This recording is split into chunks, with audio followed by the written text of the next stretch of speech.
Halo Sobat 100, masih bersama saya Rosyid Adrianto dalam program 100 Institute. Dan kita masih membahas soal-soal pada bab getaran harmonis. Berikut ini ada soal berhubungan nilai kelajuan suatu partikel yang berada pada suatu titik tertentu. Simak soalnya baik-baik ya.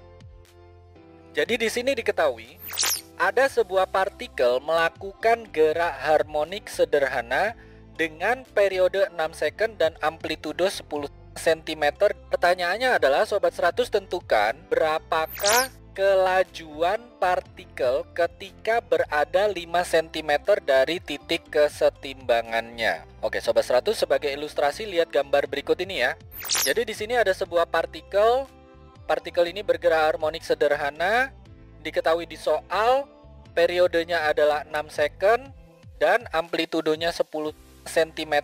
Ketika simpangannya itu 5 cm, ditanya kecepatannya berapa. Oke, Sobat 100, pertama kerjakan dulu yang simpangan ini ya. Sobat 100 harus paham.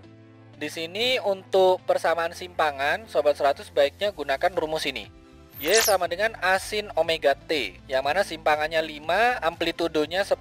Jadi 5 sama dengan 10 sin omega T. Nah, kita tentukan nilai sinus omega T-nya ya. Jadi angka 10 ini pindah ruas menjadi pembagian, sehingga kita peroleh di sini sinus omega T itu sama dengan setengah. Setengah itu dari 5 dibagi 10 ya, atau 0,5. Nah, kalau sinus omega T-nya itu setengah, maka bisa langsung kita jawab di sini nilai kosinus omega T-nya. Jadi ini sebenarnya adalah nilai sinus dan kosinus pada segitiga istimewa ya. Sisi depannya 1, sisi miringnya 2, maka sisi sampingnya akar 3. Sehingga nilai kosinus omega T itu sama dengan setengah akar 3. Atau dalam derajat ini nilai omega T adalah 30 derajat ya. 30 derajat itu berarti 1/6 pi radian ya. Oke, kita lanjut ya. Ini kan nilai kosinus omega T-nya. Untuk menghitung kecepatan atau kelajuan partikel, kita pakai rumusnya di sini. Untuk kelajuan partikel apa? Masih ingat rumusannya? Kalau simpangannya itu A sin omega T, berarti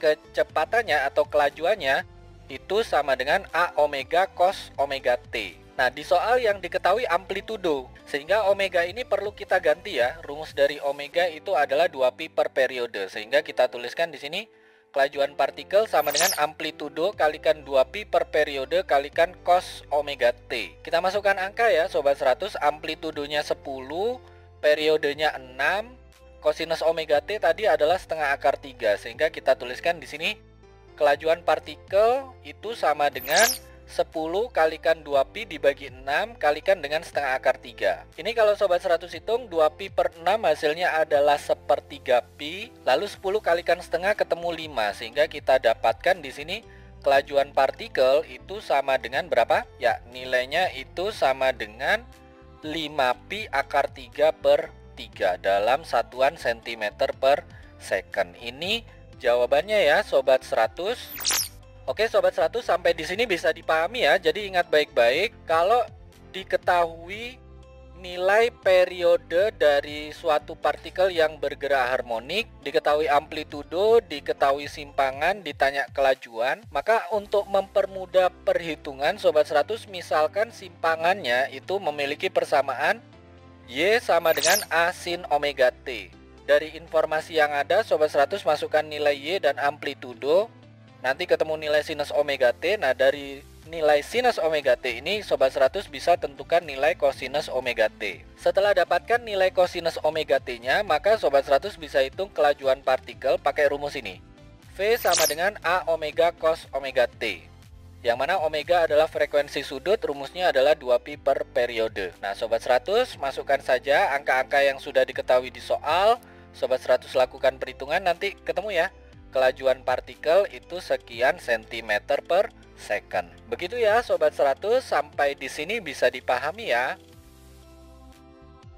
Nah, kalau Sobat 100 sudah paham untuk video penjelasan ini, Sobat 100 bisa melihat atau mempelajari video penjelasan yang berikutnya. Lalu, untuk pertanyaan atau soal-soal berkaitan dengan mata pelajaran matematika, fisika, kimia, Mandarin atau English, Sobat 100 bisa tanyakan soalnya di aplikasi tanya jawab soal. Oke Sobat 100, selamat belajar ya.